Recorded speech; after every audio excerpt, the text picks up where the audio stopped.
listening to episode 36, Behind the BS, a recap of episodes 11 through 20. Enjoy. What is up, everyone? Mystic Mike here with Behind the BS, Behind the Broadcasting Software, and welcome to the second edition of a recap episode. Today, we will go over episodes 11 through 20.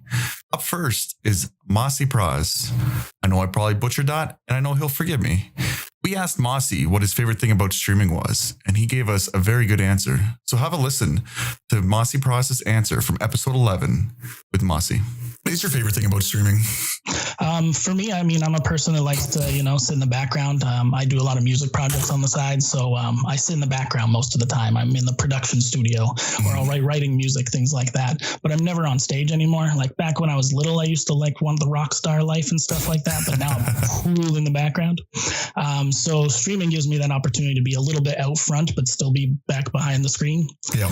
And I think that interaction for me is like what I kind of need, because I need to get out there a little bit more. I am a little wacky. I am a little off the hook. And, I like to be able to show that from time to time. That was a clip from episode 11 with Mossy Praz. Up next, we have a clip from Zone Holo in episode 12. We asked Zone Holo, is home for you a place or a feeling? And asked her to describe that place or describe that feeling. Let's give a listen and see what Zon had to say. For yourself, would you describe home as more of a place or a feeling? I feel like, to be honest with you, I feel like home is where the heart is. So more of a feeling, most definitely. Because like I said, I've had a lot of crazy stuff happen in life. And I think home is where the heart is and where you make it, where you find it with your friends, where you find it with your family, or where you find it with a passion of what you love doing. Home for me is doing art, because that's where, and for singing for sure is a home thing for me. Yeah. There's nothing more that I love, because it's beautiful to be able to express that. And I feel at home when I'm able to sing. I feel at home when I'm on stream. And my stream isn't a home per se, but like we were talking earlier about, I want to make a home for, for the community. And that's in the sense, home is where the heart is. And I want to be able to create that, so yes, definitely home is where the heart is. Home is perfect. I love it. Love it. And that was a clip from episode 12 with Zon Holo. Up next, we have a clip from episode 13 with Choppy91, where we asked Choppy what her favorite food was. Now, she is known as the potato queen of Mixer, so her answer, well, it may just surprise you, or maybe not. Give a listen and find out. The one that we mainly order from is would be my local Chinese. It's literally just 5 minutes down the road from where I live. Yeah. And they do a nice spice box, but it's not too spicy. So it's if you know, do you know what a spice box is? I don't think so, but we probably have something similar. We probably call it something different though, if you describe it. So the spice box in Ireland is basically chips, chicken wings. It's covered with a salt and a paprika kind of spice. Ooh. And then you have a mixing of chilies and peppers in it sometimes, and it comes with a curry sauce as well. So it's actually pretty nice, especially on a cold day. So because of Ireland, we have literally the bipolar weather, as we like to call it. It could be sunny one day or sunny for an hour, and the next minute it turns to blizzardy conditions like it did today. And especially if it's cold, so order one of them, come home, sit down, eat it, warms you up nicely, as I like to say. It sounds really good. And you said there's chips in it, and this is from a Chinese place? Yeah, so it wouldn't be the chips it'd be like French fries. Yeah, that's what I mean. I've never seen French fries at a Chinese place before. Yeah, it's very common in Ireland. You can literally, any Chinese in Ireland still serve French fries, a bag of French fries if you want it. Oh, wow. Or some Chinese even do burgers. Some would do hot dogs, depending on which the Chinese is. They don't really stick to just Chinese food. They kind of range a small bit. Kind of suit the Irish, because the Irish love especially after a night out, coming home from the pub, the Irish do love burgers and chips and stuff like that. So anything kind of branch out to that. And that was a clip from episode 13 with Choppy91. Were you surprised? Well, give a listen to the rest of that episode, because there was more to that answer that I left out. I think that will definitely surprise you. Up next is a clip from episode 14 with Raven Prince. We asked Raven, what do you do, or where do you go when you need to be alone? Give a listen and find out what he had to say. As weird as it sounds, gaming. Gaming, yeah. game. Usually, it depends. So, like, personally, it depends on the mood. Like, if I'm, then again, most of the time it's the same game. Like, with, usually when it's like, if I'm in an angry-ish mood, like, I don't get, like, super duper angry. Like, I'll still talk to people. Yep. But, like, honestly, I think talking to people is the best possible thing you could do. I agree. Like, don't let it out on stream. Don't bottle it up and then let it all out on stream, because I'm sorry, but people are there to be happy. They don't want to have to hear you complaining the entire stream. Yeah, if people want to hear complaining or feel down, a lot of times they could probably just not watch you or anything and do it themselves. But yeah, the game I typically play for like those types of situations are like UFC. Like it's like punch it. It's like, you know, it's like, you know, fighting, but it's not really fighting. I remember we had this talk the other day, probably a week ago now, when you were having a bad day, and that's what you said, like, I need to go do some UFC. Yeah, because that's like the go-to mood game. I guess I call it. Like, it's just the best way to release all that stuff. It's like going to a gym without having to go to a gym. Geez, I need something like that. And does it help you lose weight too? No. Mind you, I don't think you have the same. You're still young, so you still got that metabolism going. Yeah. Mine slowed down a long time ago. And that was a clip from episode 14 with Raven Prince. Up next, we have a clip from episode 15 with Low Effort. We asked Low what he would consider to be his deepest fear. Give a listen and let us know what you think. Oh man, deepest fear. You know, right now I always try to stay relevant. Okay. You know, high school, I always try to fit into different cliques and stuff. You know, we all do that. As teenagers. You're trying to find yourself, you know, no big deal.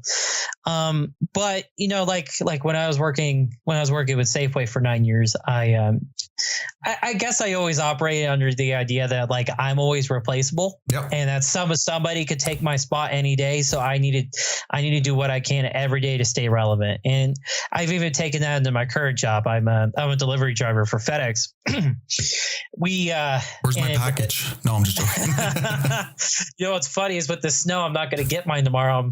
It's a new chair. I'm kind of disappointed, but it is what it is. We got to stay safe out there. Exactly. But anyway, I started with them during the holiday season a year and a half ago, and I just went into the same mindset, staying relevant and, being willing to help, being flexible, being able to display, as many of my abilities as possible so that, if the chopping block were to come up and, they had to pick 3 drivers to get rid of, for example, they say, we're not going to get rid of that guy.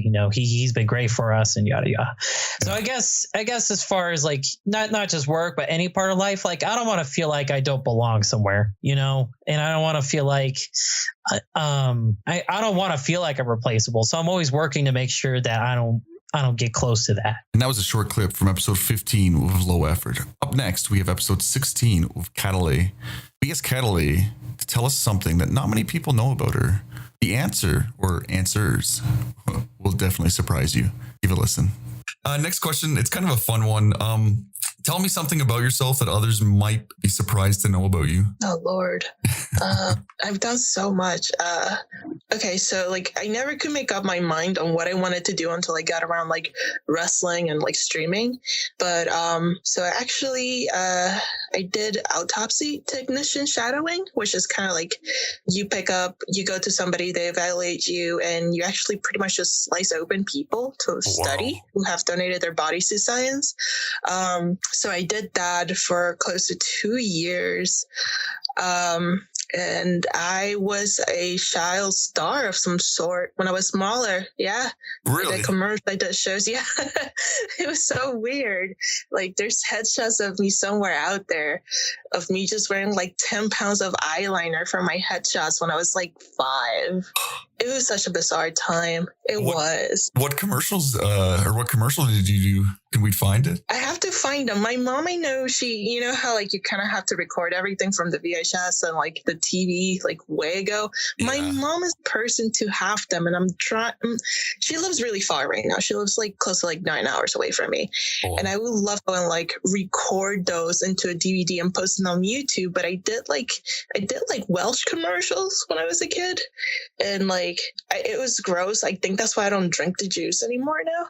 But like I used to do stuff like that and like different little commercials here and there, and I was like in a kids show in Canada that I can't remember to save my life. I just remember this like terrifying like big bird looking thing in there, and there's pictures of me wearing these like funky like 7-color jackets as well. Now, how did you enjoy that clip from episode 16 of Catalytic? Can you believe it?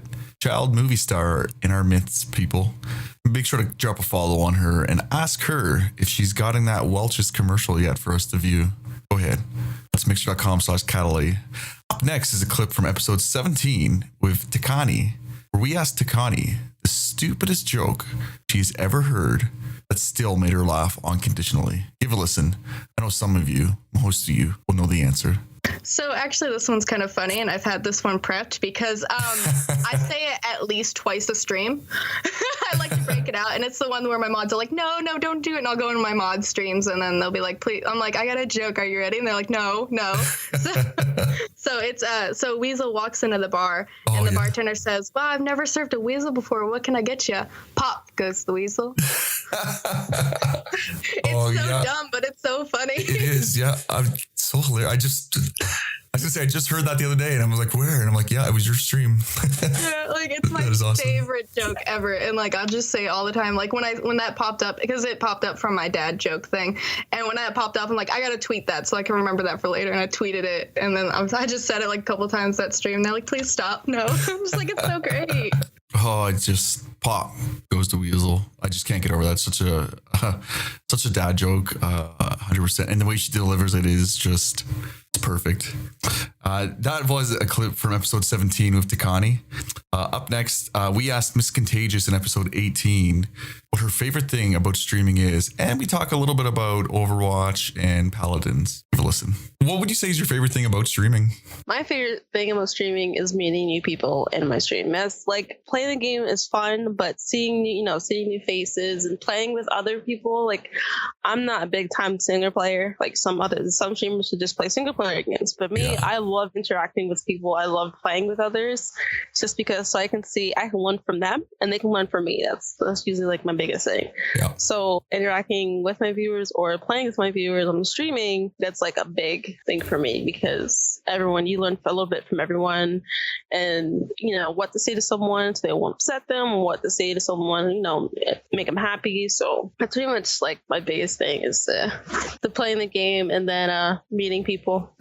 No, I love it because I know I see you you play a lot of like the battle royales. Not I wouldn't say battle royale. I guess like Realm Royale, Overwatch. I think I've seen you play Overwatch a few times now, and I see you all the time in Stu's channel when he's playing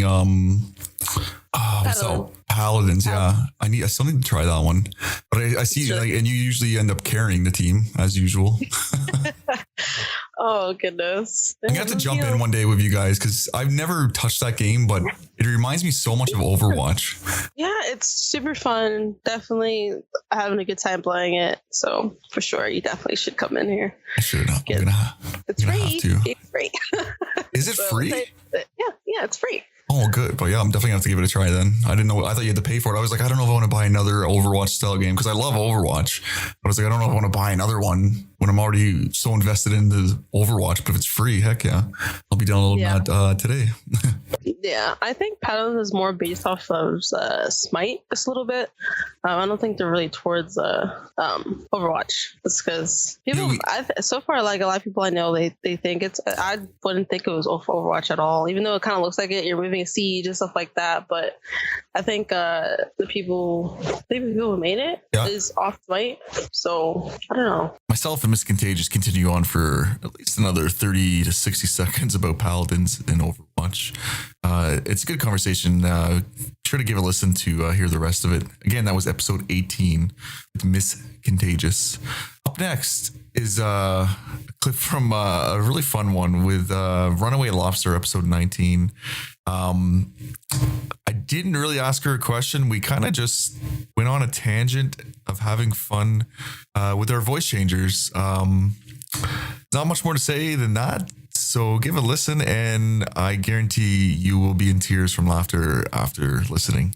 I got a little bit carried away, I think. I was cracking up that one day. I think it was your 1 year anniversary when you guys were doing the whole, this is technical support and going back and forth. Oh my God. I was like, I need to go eat, but I can't leave the computer because I don't want to miss anything. It's my favorite one. Do you mean this one? Welcome to the lobster pot. Oh my God, so much. It's so good. I used to have one just like that, like a radio comm one, but I got rid of it. I wish I would have had it just for right now. I should have put it on just for right now. Oh, well. Oh, that would have been amazing. You should definitely re-download that. We'll just do the whole podcast in robot voice or telecom voice. I could definitely do that. I think the closest one I might have would be this one. Oh my God, that is amazing. I love that one. Yeah, I think that would definitely be the closest one I have. Oh man, my eyes are tearing up. Oh, it took me by surprise. I didn't expect that. I was talking to Funny Matters yesterday, and I forgot I had my voice changer on. So I answered his call, and I answer like this. Hey, what's going on, man? And I didn't even know it was on because I didn't have my mic monitor on. He goes, hi, Mrs. Mystic, is the mister around? I'm like, what? And I look down, I'm like, oh my God, my voice changer. I'm like, sorry, Funny. I've started my stream like that before I was on, not realizing that the voice changer was on. So I spent 15 minutes and nobody told me. And then somebody finally was like, do you know you've got your voice changer on? I was like, oh. So I spent like the entire first 15 minutes in this voice. Oh my God. I had no idea. Oh my God. It was hilarious. That is hilarious. I could listen to that interview over and over again. I still crack up to this moment. It is a lot of fun. A lot of fun with Runaway Lobster. So be sure to give that a listen. Again, that was episode 19 with Runaway Lobster. Up next, last clip of this recap episode will be episode 20 with Tubbiest Virus 03.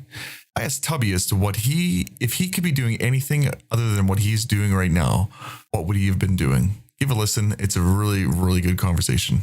If you could do anything besides what you're doing now in regards to even firefighting or streaming, what would you be doing and why? So to be honest, I don't even know what I joined the fire department to become a paramedic, and it was kind of my way in to see if I could handle the good, bad, and the ugly of the job without going into too many details. And I started taking classes for the fire department side of it, and absolutely fell in love with the rush and just about every aspect of the job. Yeah. So I graduated high school. I had been through all my hip surgeries, and I was kind of just getting back to normal per se. And the doctor had, released me. He said, you can do anything you want. He's like, if you want to go, because I was real big on languages in high school. And I had aspirations to be, I think that's the word. Yeah. I wanted to be a linguistic, whether it be in the military or a translator. At home, I just wanted to work with languages and people that spoke different languages than English. Oh, cool. And I got accepted to a college. And then one day it just kind of hit me, my family had been through some rough times, and they had to deal with, paramedics and firemen. And my grandfather was a fireman, my uncle, my two cousins are firemen. And I heard people talk so highly of paramedics and firemen to the point where it was like, that's something I could do. I have a big heart for people, and that's something that I'd be interested in. And then it kind of just snowballed from there to the point where I'm making a career out of it. And that, my friends, was episode 20 with Tubbiest Virus 03. And that is all we have for today's episode, guys. I hope you enjoyed this recap episode. This is something I'm going to try to continue doing every Friday. So we'll have new episodes Monday through Thursday with a recap of 10 episodes every Friday. So again, if you liked what you heard, be sure to like, subscribe, and tune in tomorrow. Or actually, tune in Monday for the next episode. Peace and love. This concludes another episode of Behind the BS, Behind the Broadcasting Software. Please like and subscribe to be notified when the next episode drops. To find out how you could become a guest on Behind the BS, please email info@behindthebs.net or follow us on Twitter at behind_BS. I hope you enjoyed the podcast. Peace and love.